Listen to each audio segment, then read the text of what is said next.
കഴിഞ്ഞ 20 വർഷമായി പൊട്ടിപ്പൊളിഞ്ഞു കിടന്ന ഈരാറ്റുപേട്ട വാഗമൺ റോഡിലാണ് നമ്മൾ ഇന്നുള്ളത്.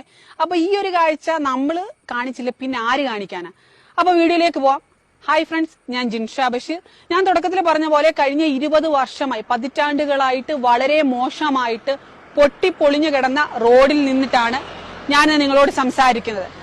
ആക്ച്വലി ഈ റോഡ് വളരെ മനോഹരമാക്കിയിട്ടുണ്ട്.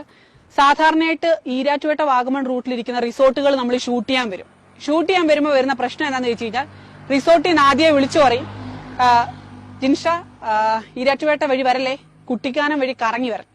വളരെ ഈസി ആയിട്ട് ഇതുവഴി വരണ്ട, അതായത് ഈരാറ്റുപേട്ട വഴി വാഗമൺ റിസോർട്ടിൽ എത്തേണ്ട നമുക്ക് കറങ്ങി കുട്ടിക്കാനം വഴിയാണ് നമ്മൾ റിസോർട്ടിൽ എത്തുന്നത്. അതായത് ഈരാറ്റുപേട്ട വാഗമൺ റൂട്ടിലിരിക്കുന്ന റിസോർട്ടിൽ എത്തുന്നത്.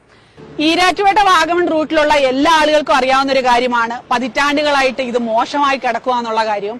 അതുപോലെ തന്നെ എനിക്ക് നേരിട്ട് അറിയാവുന്ന ഒരു കാര്യം, ഞാനും ഫൈസലിക്കയോട് ട്രാവൽ ചെയ്യാൻ തുടങ്ങിയിട്ട് ലാസ്റ്റ് 5 വർഷമായി. അതായത് റെക്കോർഡ് ചെയ്ത് വീഡിയോ ഷൂട്ട് ചെയ്യാൻ തുടങ്ങിയിട്ട് 5 വർഷമായി.